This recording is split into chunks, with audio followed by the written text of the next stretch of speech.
ባለቤቴን ባለፈው በሌላ አካውንት ጀንጅኘው ከዛ ሚስት የለኝም ወላሂ ለአዝማ 4 ዓመት የከፈተኋት እንደውም የሚገርምሽ ነገር 10 ጊዜ ነው የፈተኋት እያለ የአካላዊ ጥቃት ማድረስ የሚፈልጉ ሰዎች ካሉ እዚህ ውስጥ እየኖሩ እኛ አረብ ነን የሚሉ ሰዎች እኮ አረብ ከሆነ እዚህ ምን አባቱ ይሰራል?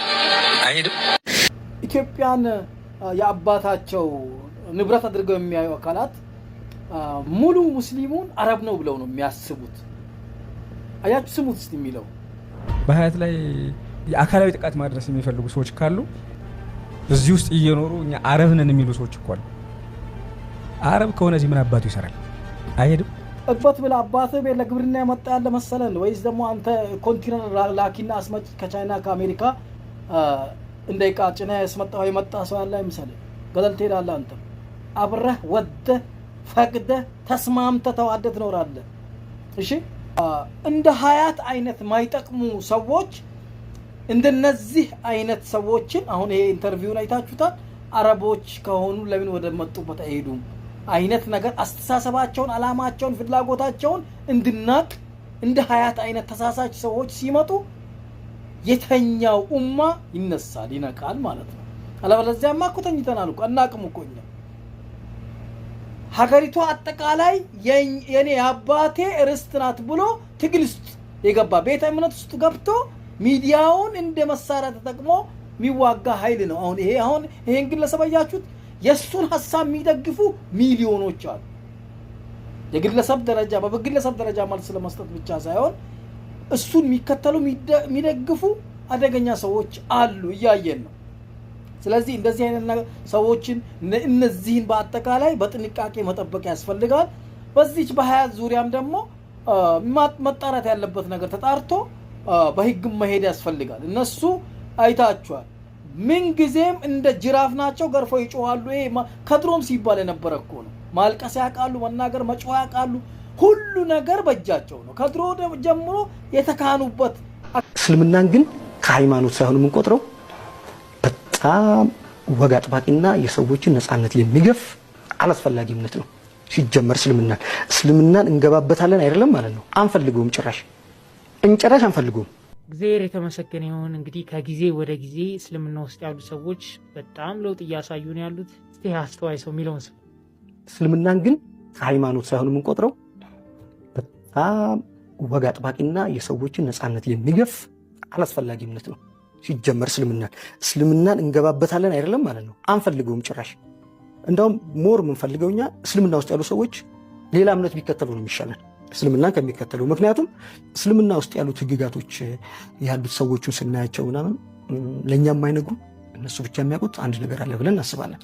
እንደዚህ አይነት የነቁ ሰዎች ስታዩ በጣም ደስ የሚለው። ባለፈውም ብዙ ሙስሊሞች ሐዲስ አንቀበልም እያሉ እንደሆነ ከራሳቸው አንደበት ከአንድም 3 ቪዲዮ አሳይቻቸዋለሁ። አንተ ግን ሃይማኖት አልባ የሆንክ ሰው ሆነ ከምንም አይነት አምልኮ የራክ ሆነ 7 ዓመት ቆይተሃል። 7 ዓመቱ ግን እንዴት አለፈ? ሃይማኖት እንደ ድርጅት ያዝ ነው። እኛ ማንኛውም ሃይማኖት እንደ ድርጅት ያዝ ነው ዊዛውት ኢስላም። እስልምናን ግን ከሃይማኖት ሳይሆን የምንቆጥረው በጣም ወግ አጥባቂና የሰዎችን ነፃነት የሚገፍ አላስፈላጊ እምነት ነው። ሲጀመር እስልምናን እንገባበታለን አይደለም ማለት ነው። አንፈልገውም፣ ጭራሽ አንፈልገውም። ይሄ ለብቻ የተቀመጠ ነው እስልምና ለኔና ለብቲ በቃ። እንደውም ሞር የምንፈልገውኛ እስልምና ውስጥ ያሉ ሰዎች ሌላ እምነት ቢከተሉ ነው የሚሻለን እስልምናን ከሚከተሉ። ምክንያቱም እስልምና ውስጥ ያሉት ህግጋቶች ያሉት ሰዎችን ስናያቸው ምናምን ለኛ የማይነግሩ እነሱ ብቻ የሚያውቁት አንድ ነገር አለ ብለን እናስባለን። በሴቶች ላይ በሚያደርገው ነገር በተጽዕኖ ውስጥ ያለ እምነት ነው። ስለዚህ አምላክን የመገዛት ሳይሆን ኢስላሚክ ፖለቲክስ ነው ብለን ነው የምናስበው። እስልምናን ሪሊጂየስ ፖለቲክስ ነው እስልምና በቃ አለቀ። ስለዚህ ሪሊጂየስ ፖለቲክስ አይደለም እኛ የሚያስፈልገን ወርሺፕ ነው የሚለው እሳቤ ያለን። ከዛ አንፃር ለእስልምና ያለን አመለካከት ያፈነገጠ በጣም ከማፈንገጥም ወደ ጥላቻ ያዘነበለ ነበር። እንግዲህ ይሄ የምናወራው ነገር ማለት ከሰለምክ አሁን 12 ዓመት ሆነሃል። 13 ዓመት ረጅም ጊዜ ነው። 7 ዓመት ደግሞ እንደገና የሃይማኖት አልባ ሆነህ ኖረሃል። አሁን ደግሞ አልহামዱሊላህ ሰልመህ 12 ዓመታትን እንደ አዲስ ተወልደህ እየኖርክ ነው። እነዚህ 12 ዓመታት ውስጥ የእስልምና ህይወት እንዴት ነው? ሃይማኖት አልባ ሆነህ ከኖርከው ህይወት አንፃር አሁን ስታነጻጽረው ምን የተለየ ነገር አለው?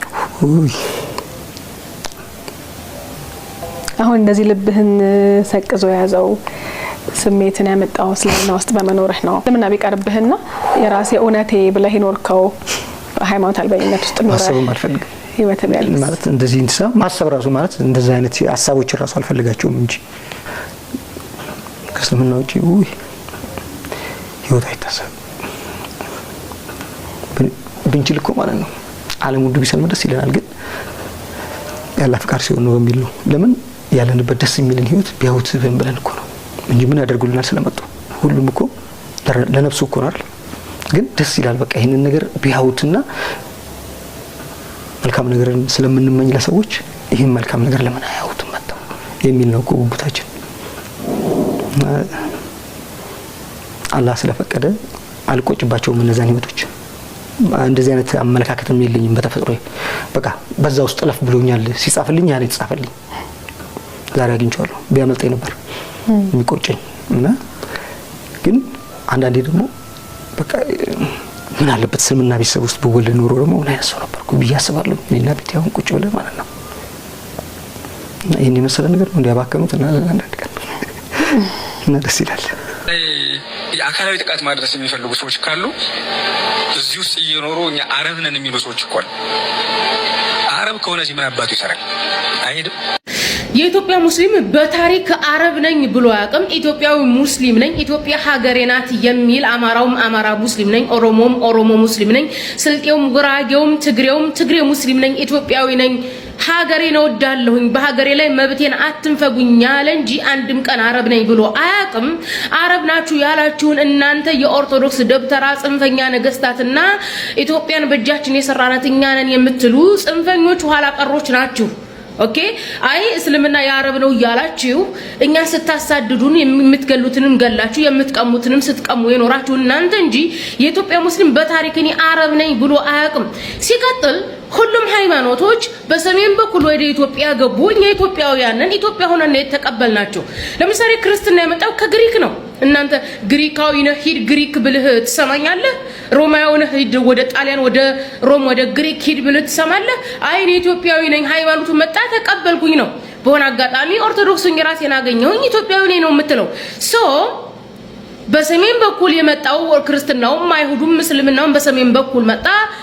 የአይሁድ የሆነው አይሁድ ሆነ ኦርቶዶክስ የሆነው ኦርቶዶክስ ሙስሊም የሆነው ሙስሊም ሆኖ በኢትዮጵያ ላይ ሃይማኖት የግል ሀገሬ ጋራ ብለን ነው የኖር ነው እንጂ የኢትዮጵያ ሙስሊም አንድ ቀን አረብ ነኝ ብሎ ያቀም። ሲቀጥል ሀያትን ምናምን ያልክ ያለው የሀያትን ድራማ የጀመርከው አንተ ነህ። እንግዲህ አንተና እሷ መጨረስ ትችላላችሁ። ሲጀመር አባቷ እሷን ቢገድል ደስታው እንደሆነ ብላ ለሰራችው የውሸት ፖለቲካ ከጅምሩ እንደዚህ አይነት ድራማ ለመስራት ነው ያን ንግግር የተናገረችው። እንኳን አይደለም አንዲት ነፍራቃ ሀያት አይደለም የፈለጋችሁትን አምጥታችሁ ድራማ ብትሰሩ እመኑኝ ኦርቶዶክስ በስልጣንም በዶክትሪንም የወደቀች የማትረማ ቤተ እምነት ሆናለች። የኦርቶዶክስ ክብር በቃ ተገፏል። እየወጣችሁ ግን ሙስሊሙ እንዲህ ብሎ ምን አትበሉ እንበልና የኦርቶዶክስ እምነት ተከታይ ሃይማኖቱ እንኳን ተሸጋሸገ ቢባል ኦኬ የኦርቶዶክስ ዶክትሪንና ዶግማ ወርቋል እናውቃለን። ነገር ግን አማኙ ወዴት ነው የሚሸጋሸገው? ወደ ተሐድሶ ወደ ፕሮቴስታንት ወደ ካቶሊክ ወደ ላ ነው የሚሸጋሸገው። ምናልባት አላህ ያለልክ ካልሆነ በስተቀር የሚሰልሙት በጣም ጥቂቶች ናቸው። ነገር ግን ነጋጠባ የምትሳደቡት የምትዋሹት በእኛ በሙስሊሞች ላይና በእስልምና ላይ ነው። ኢቭን ሀገሪቱን እየመራ ያለው ጴንጤ ነው።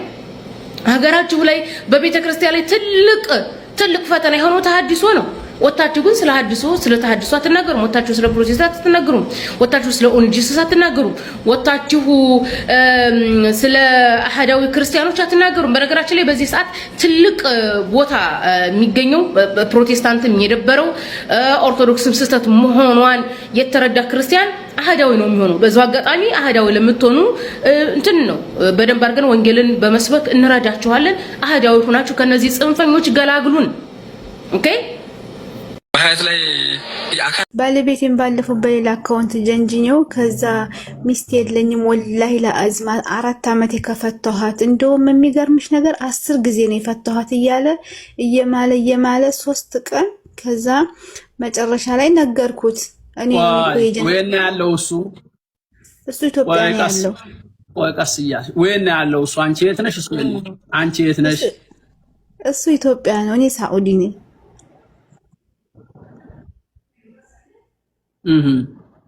ከዛ የለኝም ብሎ ፎቶ አንቺ ይሄን ለምን አደረግሽ?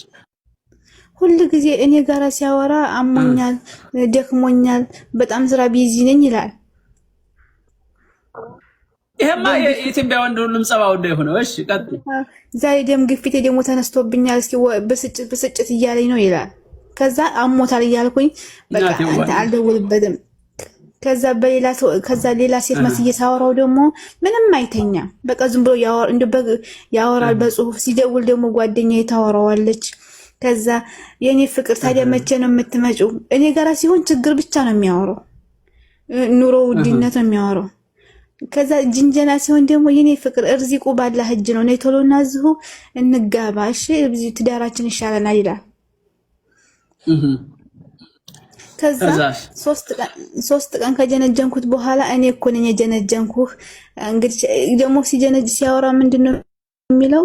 ሚስት የለኝም ወላሂ ለአዚም ነው የምልሽ፣ ሚስት የለኝም ከፈታኋት 4 ዓመቴ አለ። ከዛ እሺ ስትፋቱ ገንዘቧን ሰጥተሃታል አለችው። ከዛ አዎ መቼ አብረን ሰርተን ሲጀመር ትንሽ እኮ አብረን የቆየ ነው። ሁሉም ቤቱም ሱቁም መሬቱም ያለው ገንዘብ ሁሉ የኔ ነው።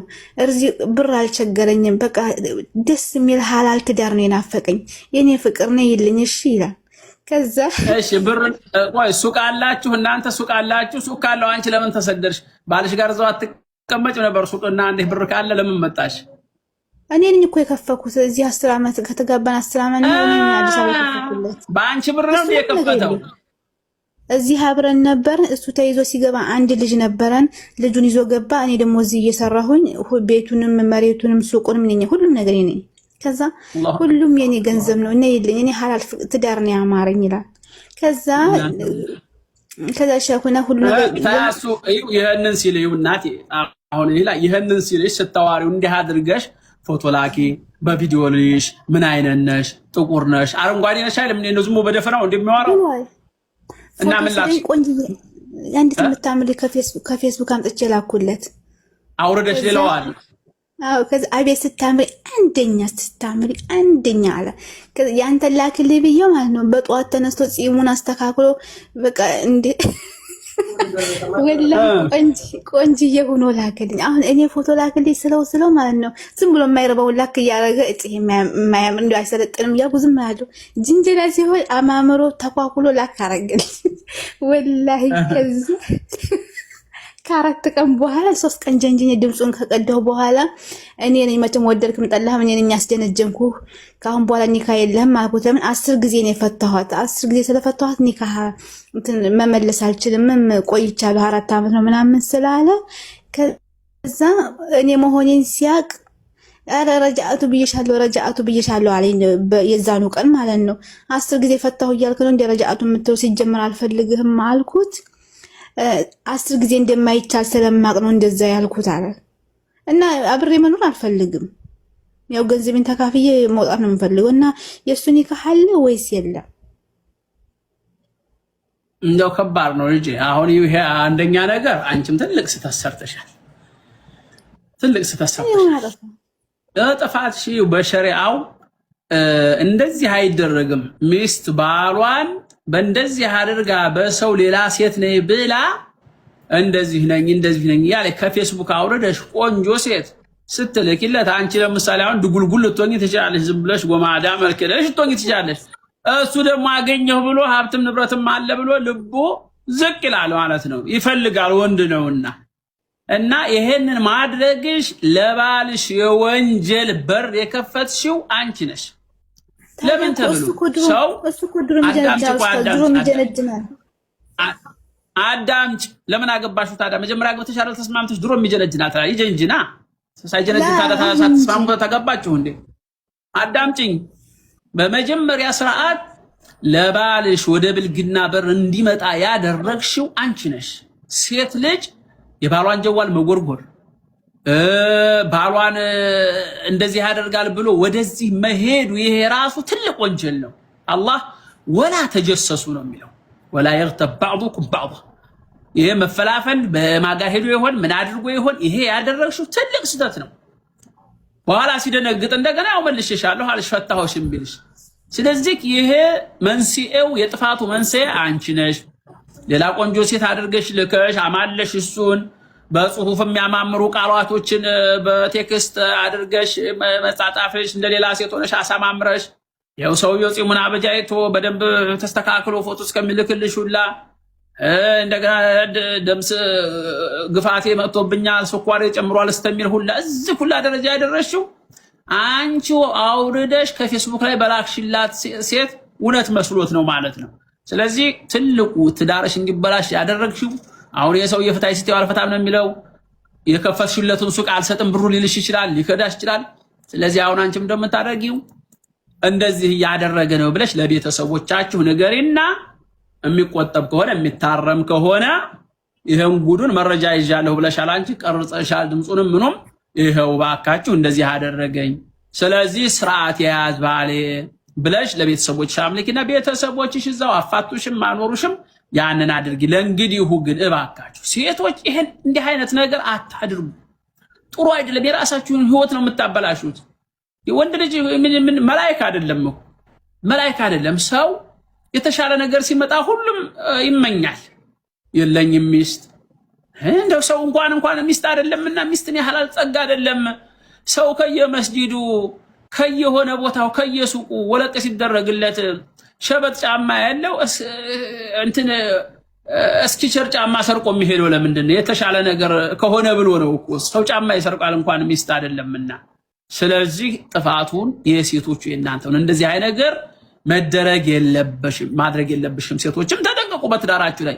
ወንዶችም ሰማችሁ ሚስት ዘይነባ ከሆነች ትግስት ሆና ብመጣ ሃይ ብትልህ በውስጥ ፌሩዚ ሆና ብመጣ ሞቢና ዙዙ ሃይ ብትልህ እየው እየሰማ ነው ይሄን ጉድህን አፈን ከፍተህ እያልክ ፎቶን እየተነሳህ እየነቃቀስክ በእያረክ ፎቶ ልካለሁ ብትል የዚች ሊባል ያጋጠመው ያጋጥማሃል። ለሰው ብለህ ስታማ ለኔ ብለህ ስማ የሚባል ነገር አለ። ወንዶችም ተጠንቀቁ። በአንቺ ሁለተኛ ይሄንን አታድርጊ። አላህን ፍሪ። ጥሩ አይደለም የሚያደርሹ ሌሎችም ሴቶች የባላችሁን ነውር ጀዋሉን እንኳን አይጎረጎርም። እንደው መስጂድና ትዳር ዝም ብሎ ጧሃራ ነው ብሎ መኖር ነው የሚሻለው እንጂ ወንዶችም ከተከታተሉ ሴቶችም ከተከታተሉ ይሄ ጀዋል የሚያመጣው በላ ብዙ ነገር አለ ማለት ነው። ብዙም ያለያይ ነገር አለ። ሴቶችም አታርፉም ወንዶችም አታርፉም። እንደው ስለዚህ እንዱ ዝም ብሎ ተማምኖ መስጂድ ሲገባ እንደው ሽንት ሲንሸናበት ታልታ ያን መስጂድ ይሄ መስጂድ ነጃሳ ነው ማለት አይቻልም። ዝም ብሎ አደባርጎ ገብቶ ሰግዶ መውጣት ነው። ሴትም እንደዚሁ ወንድም እንደዚሁ ተቻችሎ መኖር ነው። በአንቺ ለማንኛውም እናቴ ይሄ እንደው ለሁላችንም ትምህርት ነው። አላህ ይጠብቀን እና ወንዶችም ይሄ በግል እየመጣ ሃይ የምትል ሃይ የሚል ይሄ የማይታወቅ ኮድ ሁሉ ቢመጣልክ እንደው አዲስ ነገር አገኘው ብለህ ዝም ብለህ እንደው ሰክ ብለህ እንደው ያለ የሌለህን ፎቶ እየገለባበጥክ አትላክ። እንዲህ አይነትም ነገር አለ ማለት ነው። ተጠንቀቁ ትዳራችሁ እንዳይበላሽ። በእናቴ ደህና ደሪ ሂጂ ወደ ስራሽ ሂጂ። ጉድ እንዴት አለ ጉድ ነው በሉ። አሰላሙ አለይኩም ወራህመቱላሂ ወበረካቱ። እኔ በቃ ከዚህ በኋላ እንግዲህ ይበቃኛል።